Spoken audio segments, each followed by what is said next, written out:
The will was read on a Tuesday in October of 1879, and when the lawyer finished, there was nothing in it with my name on it but a single line that left me the South 40, the dry corner of the claim that no Hartwell had ever managed to plow. I was 31 years old that morning, a widow of 4 months, and I sat in the front room of the house my husband Elias had built with his brothers, while those same brothers divided the good bottomland between them like men carving a goose. They left me the rock and the sage and the long slope that ran toward nothing, the piece everyone in Custer County called the boneyard because the grass on it came up thin and gray and quit by July. I did not yet understand, sitting there with my hands folded in a borrowed black dress, that the worst land on the Hartwell claim was the only piece worth having, and that the thing my father had taught me, with a forked willow branch when I was 9 years old, would one day be worth more than all the bottomland in the territory. If you have ever been handed the least of what was owed you and told to be grateful, stay with me, because this is the story of what I did with the boneyard. Then I will tell it the way it happened. My father was a well-witch, though he never liked the word. Tomas Reed, born in Cornwall, came across at 20 and carried a single skill in his hands that no school had given him and no estate could match. He could find water, not by guessing, not by luck, but by reading the lay of a slope and the color of the brush, and the way the early frost settled in low pockets where the cold air pooled, because the ground beneath was wet and breathing. He walked me out as a girl and put a forked stick of green willow in my palms and folded my fingers around it and said, "The stick does nothing. The stick is only a way to make your hands honest about what your feet already know." I did not understand him then. I learned it the way you learn a language you were born into, slowly and without noticing, until one day I could stand on a hillside and feel where the water ran the way you feel a draft under a door.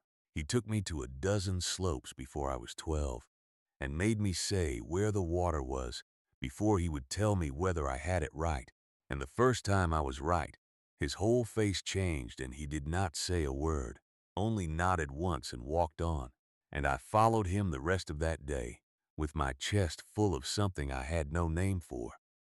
He taught me to read the brush, how the deep-rooted plants stood greener and later into the dry than their neighbors over barren ground, how a single cottonwood out on a bare flat was a finger pointing straight down at water no eye could see. He taught me the frost most of all. He would have me out before light on the cold mornings, the two of us breathing steam, and he would point along a slope to where the white lay even and then to where it broke, and he would say, "There, that dark seam, the ground there is warm because it is wet and breathing, and where the ground breathes in winter, the water is close." I thought it was a kind of magic then. I know now it was only attention, the patient kind, the kind most people never learn because they are too busy being certain. He died when I was 19, of a cough that took him in a single hard winter, and he left me no money at all. He left me his hands. I have come to believe that is the only inheritance that cannot be divided by brothers or spent by fools, the kind that lives in the hands and answers when you call it. When I married Elias Hartwell, I told him about the water once, on a spring evening when the meadowlarks were loud, and he laughed not unkindly and said the Hartwells knew their own ground. I let it lie. A wife learns which of her gifts a household has room for. So for 9 years I kept a garden and salted the pork and bore the work, and the thing my father gave me sat quiet in me like a coin sewn into a hymn against a hard day. There were times in those 9 years when I felt the old reading wake in me, without my asking it to, walking a dry pasture in August and knowing, the way I knew my own name, that there was water under a certain low place where Elias never thought to dig, and I would say nothing, and the knowing would settle back down and wait. A wife learns which of her gifts a household has room for, and the Hartwell household had room for my hands at the churn and the washtub and no room at all for what they could do on a hillside. Then the fever came through in June and took Elias in 11 days, and the hard day arrived, and his brothers Carl and DeWitt sat at the long table in the big house and decided what a widow was owed.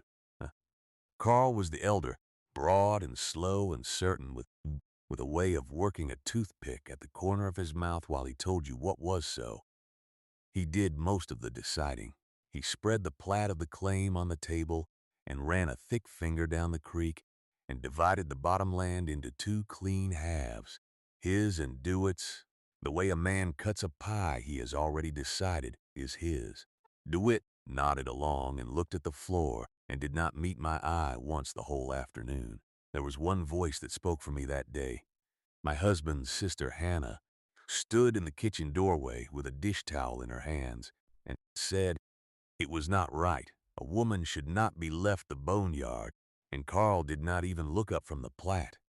He said the boneyard was land same as any, and a widow with no children had no call to expect creek frontage. And Hannah was overruled the way a small true thing is always overruled by a large, comfortable one. She found me after in the yard and pressed my hand and said she was sorry, and I told her it was not her doing, and I meant it. The cruelty in that room was not loud. That is the thing I have tried to make people understand. It was a finger on a map, and a toothpick worked slow at the corner of a mouth, and it cost me everything I was owed, and Carl never once raised his voice. I moved my few goods to the South 40 before the first snow, into a half-fallen line shack that had stood empty since the open range days, and I took with me one cow named Belle, a brown hen or two, and a chocolate-colored dog named Puck that my father had bred from his own working stock, and that I had kept through every move of my married life. Puck was getting gray in the muzzle by then, but he still walked the slope with me, nose down, as if he too were reading the ground. Carl watched me go from the porch of the big house and said to the men gathered there that the widow had gone to live on the boneyard with a dog and a witching stick, and that I would be back asking for bottomland by spring. They laughed. On the porch they had a name for me before the week was out. They called me the Dry Widow, and the name went around the county the way a bad coin goes around, passing easily from hand to hand, because nobody had to look at it too closely.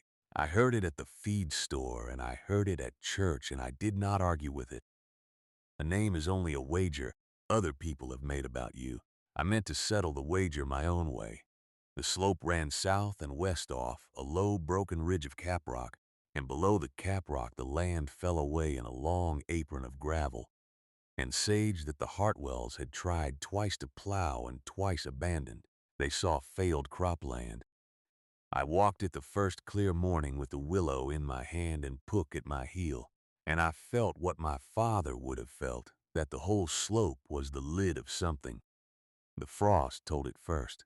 On the third morning after a cold night, I went out before the sun and saw where the white had settled and where it had not, and there was a long curving seam down the apron where no frost lay at all, a green dark ribbon through the silver, and I knew the ground there was warmer than the ground around it, and warmer ground in October meant water moving close beneath. I walked the seam to its head, up under the lip of the caprock, and the willow in my hands turned down so hard the bark twisted against my palms. And Puck sat down beside me and would not move, and I knelt and put my hand flat on the cold stone and felt, or believed I felt, the faint, patient pulse of a spring that had been running there in the dark since before any Hartwell crossed the Missouri. A spring under Caprock Neck is a particular thing, and my father had taught me its particular danger and its particular gift. The danger is that the water moves through the rock under pressure, fed from the high country miles off, and if you open it wrong it can choke itself with silt or fall away into a fissure and vanish, and a man who digs at it like a post hole will lose it forever and swear there was never water there at all. The gift is that such a spring, opened right, does not freeze. It comes up at the temperature of the deep earth the same in January as in July, and in a country where every stock tank skins over by November and the creeks lock solid by Christmas, a spring that runs warm and open through the worst of winter is not a convenience. It is a kind of wealth that the men dividing bottomland could not imagine, because they had never been taught to want it. I sat under the caprock that morning with my cold hand on the warm stone, and I understood, for the first time since the will was read, exactly what I had been left. I told no one. I went home and I began to plan the way my father planned, with a stub of pencil and the back of an old almanac, drawing the slope and the seam and the place where the rock would have to be opened with care. I want to tell you, before I go on, that there were nights that winter when the wind came around the line shack and found every gap in it, and I sat with Pook against my knee and the lamp guttering, and wondered if I had read the ground wrong, if grief had made me see water where there was only frost and wishing. Stay with me through the cold part, the way I stayed with it, because the cold part is where the whole thing was decided. Then the spring came, and I went to work. I did not dig at the spring. That was the first thing, and the thing the county could never understand even after. My father's rule was that you do not take a spring by force. You invite it. You make a place lower and easier for the water to go than the place it is in, and you let it come to you across a season rather than a morning. So in the first warm weeks of 1880, I began at the bottom of the apron, 200 yards below the caprock, and I dug a shallow catch basin lined with the flat gravel that lay everywhere on that slope.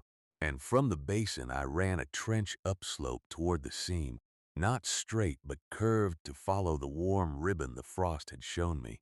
And I lined the trench bed with stone laid dry and close so the water would have a clean road and the silt would settle out behind small checkstones. I set at intervals the way my father set them. It was slow work for one woman and an aging dog. I moved perhaps 30 feet of trench in a week. My hands cracked and bled along the knuckles in the dry wind, and I bound them with rag and kept on, because I knew a thing the watchers did not, which was that the work had a season and the season would not wait. I set the catch basin first and lined it with the flat blue gravel that lay everywhere on that slope, fitting the stones the way my father fit them, close and dry and slightly tilted, so the water would pool and the silt would lie down quiet in the corners. From the basin I ran the trench upslope, and I did not run it straight, though straight would have been faster, and any man watching would have dug it straight. I ran it on the curve the frost had shown me, following the warm seam through the gravel, because my father's first rule was that water has already chosen its road, and your work is only to make that road a little easier, never to argue with it. I laid the trench bed in dry stone, flat pieces set like shingles so the water would run clean over them, and at intervals of a few feet I set a checkstone standing slightly proud of the bed, a small dam no higher than my hand, so the water coming down would slow at each one and drop its silt and run on clear. 20 of those checkstones up the slope, each one set by feel, each one a place for the ground to give up its grit before it reached my basins. Carl rode by once on the high road and stopped his horse and watched me on my knees in the gravel and called down that I was digging my own grave a foot at a time, and that when I was ready to give it up, the bottomland was still there. He worked the toothpick and waited for me to answer. I straightened my back and looked at him and said, only that the ground was good, and he laughed and rode on, and that was the second time the dry widow was spoken aloud to my face, on the high road in April, with the meltwater running in every ditch but mine.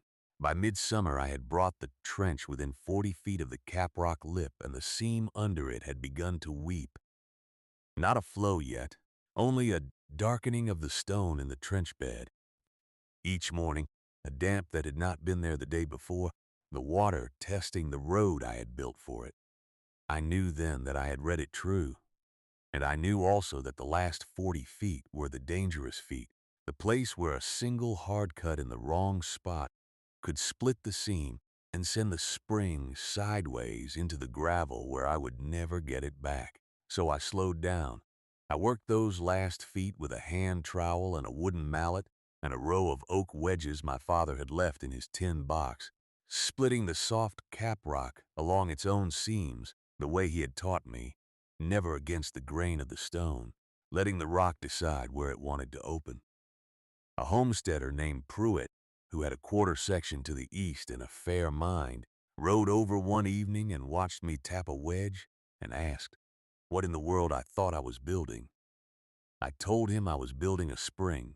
He looked at the trench and the catch basin and the curved stone road of it running up the bare slope, and he did not laugh. He said he had never seen the like, and he rode home, and I did not know it yet, but Pruitt would be the one who carried the thing into the world, after the one who measured it and wrote it down and made it more than a widow's tale. The water came up on the 9th of September 1880 in the late afternoon, with no more warning than a sound. I was setting the last checkstone when I heard behind me a small, clean ringing, like a spoon in a cup, and I turned and saw the trench bed below me silvering over, the spring finding its road at last, and running down the curved channel I had laid for it, clear and steady and cold bright in the slant light, filling the catch basin in a slow turning sheet, while Pook stood at the basin edge and barked once, and then only watched. I sat down in the gravel and I did not weep, though I had thought I might. I put my hand in the water and it was cold but not killing cold, the particular even cold of deep ground. And I knew that when the creeks locked in December, this water would still be moving exactly as it moved now. I knelt there until the light went and the first basin had filled and begun to spill clean over its lip into the second, and the sound of it doubled and then trebled down the slope as each basin took its turn, and the whole apron that had been silent and gray since the first Hartwell saw it was suddenly full of the small voice of running water. My father had been dead 11 years. His hands had just opened a spring in a country he never saw. The only inheritance worth having is the kind that answers when you call it. And mine had answered. That first water changed the South 40 fast, and it changed the way the county talked about me not at all. I dug a second basin and a third, stepping them down the slope, and I fenced a green run of grass along the channel that stayed green into November when every other pasture in Custer County had gone to straw. Belle the cow grew fat on it. I put in a kitchen garden below the lowest basin and ate fresh greens past the first frosts. None of this moved Carl. If anything, the green made him harder, because a failure he could pity but a success he had not predicted was an insult to the order of things as he understood them. At the harvest social that October, in the lit barn with the fiddles going, I heard him tell a circle of men that the dry widow had found his sheep and was watering a garden patch and calling it an empire, and that one dry summer would take it all back, and the men laughed, and the name went around the warm barn the third time, careless and easy, the way the comfortable laugh at the patient. I stood by the door with a cup of cider and let it pass over me. I had learned by then that the catastrophe always settles the argument, the people cannot. And I could feel the country drying as Carl spoke, the summer of 1880 having come in hot and the fall staying rainless, the stock tanks low already, and the talk at the feed store turning, under the jokes, to worry. The drought that broke the country came in the year that followed, and it did not break it all at once but slowly, the way real ruin always comes. A dry winter laying down almost no snow, a spring with 3 weeks of wind and no rain, a summer that opened in May like an oven door and did not close. By July of 1881, the Custer County that had laughed in the barn was a county counting its water by the bucket. The creek that fed the Hartwell bottomland, the good water Carl and DeWitt had carved up so carefully, ran to a string of warm green pools and then to mud, and then to a bed of cracked tiles you could lift like crockery. The shallow wells went first, then the deeper ones, the water tables falling away beneath the whole high plain as the dry stacked up month on month. I watched it come the way you watch weather you have been warned of. My spring did not care. It came up under the caprock at the same even cold and ran its same steady road down my curved stone channel, fed from snowpack in mountains 100 miles west that the local drought could not touch. And while the county dried to bone, my 3 basins stayed full and turning, and my green runs stayed green. The arithmetic of that summer's the part I have never been able to soften, and I will not try.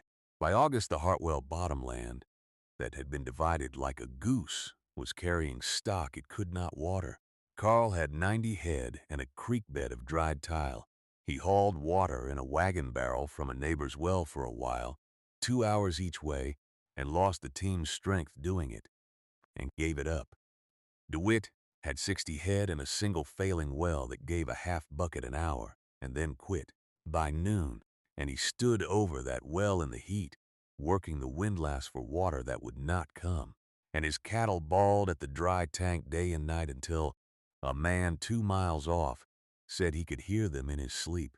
Across, the county men were driving cattle 40 miles to the river and losing a third of them on the road to heat and thirst, and the ones that reached the river drank themselves sick on the warm, fouled shallows and died anyway, and the talk at the feed store was no longer joking. A family to the north named Sturm lost their whole milk string in a week, 8 cows dead in the lot, and packed their wagon and went east and did not say goodbye to anyone. The Pruetts to my east, who had watched me build and had asked honest questions, came through it because Pruitt had dug stock tank deeper on a hunch the year he saw my trench, but most had no such margin and no such forethought. I had one spring, one woman spring on the worst land in the county, running better than 1,000 gallons a day clear and cold while the creeks that watered the good land lay dead in their beds. I want you to hold those two numbers in your mind side by side, the half bucket an hour from DeWitt's Goodland well and the 1,000 gallons a day from the boneyard, because the whole account of that year is in the gap between them, and no one had to say a word for the gap to be understood. The country that had named me had got its answer, and the answer was not in any voice. It was in the water or the want of it, household by household, all across the dying plain. They came to me in the last week of August, in the worst of it, and Carl came at the head of them. I had known he would, the way you know the last card before it turns. He rode down off the high road with DeWitt behind him, and 4 other men whose stock was dying, and they came slow, the horses gaunt, and the men sitting them stiff. And they stopped at the edge of my green run and looked at the basins turning, full in a country where every other vessel of water had failed. I saw the toothpick go still at the corner of Carl's mouth. Puck stood up from the basin edge and put himself between me and the horses, gray-muzzled and steady, not barking just there. For a long moment, no one spoke. The men looked at the water the way starving men look at bread through a window, and not one of them could find the start of a sentence. The only sound was my spring, the small, clean ringing of water finding its road, the same sound it had made the day it came up. Carl looked at the water a long time. Then he got down off his horse, which I had never once seen him do on another man's land, and he took off his hat, which I had never seen him do at all, and he stood at the edge of the green with the hat in both his hands and said, in a voice with all the certainty gone out of it, "You found it." 2 words. He did not say he was sorry, and he did not say I had been right, because men like Carl do not have those words. But he said, "You found it," standing bareheaded by water in a dying county, and that was the whole of his surrender, and it was enough. I did not gloat. I had decided long before, on the cold nights with Puck against my knee, that if this day came, I would not spend it the way Carl had spent his. I told them to bring their stock. I told them the spring gave more than one woman and one cow could use, and that I would not watch good animals die on dry ground while my basins ran over. For the rest of that terrible summer, the South 40, the boneyard, the dry widow's grave that Carl had laughed at from the high road, watered half the cattle in the north of the county. Men I had heard laugh in the barn drove their thirsty stock down my curved channel and stood with their hats in their hands while the animals drank. And I learned that the hardest thing to give a proud man is water from a well he mocked, and the second hardest thing is to take it. We got through it. By the time the rains came back the next spring, the count of what the drought had taken stood at thousands of head across the county, whole families broken, gone, and gone east. And on the South 40, I had lost nothing, not one animal, not one day of water. What I built after was the empire, if you want to call it that, though it never looked like one and I never thought of it so. Pruitt, the honest neighbor, was a man who wrote things down. In the winter, after the drought, he came to me and asked if he might measure the spring and the channel and the way I had laid the stone, and I let him, and he made careful drawings of the whole works, the catch basins and the check stones and the curve of the trench following the warm seam, and he wrote out the principle of it in plain words, that you do not dig a spring but invite it, that you make the water erode lower and easier than where it lies and let it come, and that a caprock spring fed from far high country runs warm and open through any winter and through any drought the local sky can make. He took those drawings to the land office and to the territorial paper, and within 2 years there were stone-lined catch channels on a dozen claims across the high plains where men had given up their dry corners, and within 10 years there were more than I could count. Pruitt did not put my name on the drawings, not out of slight, but because I asked him not to, and he wrote instead a plain account of the method that any patient person could follow, and the paper ran it one spring under a heading about water on the dry claims. And after that, strangers began to ride to the South 40 to stand at my basins and look at the curve of the channel and ask their questions. I answered all of them. I had no reason to hold it back and every reason to let it go, because a thing held close dies with you and a thing given away lives past you. Most of the copied works worked. Some failed, and the ones that failed all failed the same way, dug straight and fast and forced, me, a man taking the spring by the throat, the way Carl would have done before the drought taught him better, the form of the thing copied without the patience under it. I rode out to 2 of those failures myself when the owners sent for me, and both times I found the same thing, a trench cut straight down the fall line, no curve, no check stones, the silt already choking the head of it, and both times I knelt and showed the man where the warm seam actually ran and how far off his straight cut had been, and one of them learned, and one of them did not. I came to see that this was the deepest truth my father had left me. You can copy the shape of a thing and not the understanding, and only the understanding carries. The widows and the second sons and the people left the worst land learned to read their own slopes for the warm seam and the frost, and the dry corners of 100 claims came alive with cold, clean water, and not 1 in 50 of those people ever knew the name of the woman who first laid stone on the boneyard. And I found I did not mind. A thing that needs your name to live is not yet really alive. Carl became, in the end, my closest student, and that is the part of the story that surprises the people I have told it to, though it would not have surprised my father, who believed that the men slowest to imagine being wrong are the steadiest once they finally turn. The drought humbled him in a way that mockery never could, and the winter, after he stood bareheaded by my spring, he came back, on foot this time, and asked me to teach him to read the frost. I taught him. He was past 50 and his knees were bad, and he knelt in the cold mornings beside me, took and learned to see the warm seam through the silver, and he opened a spring of his own, on the dry north edge of the bottomland, opened it right, slow and invited, and it ran. He was not a soft man after, and he was not an easy one, but he never again said a careless word about ground he had not read. And when he spoke of the South 40, in the years that followed, he called it the Reed Spring, my father's name, which I had never asked anyone to call it, and which became, without my doing, what the whole county called the method, the Reed Way. The dry widow's grave became the Reed Spring, became the Reed Way, and the wager the porch had made about me was settled, not by anything I said, but by the patient verdict of the water and the years. Pook died in the spring of 1884, old and gray and easy in the sun by the lowest basin where he had watched the water come up 4 years before.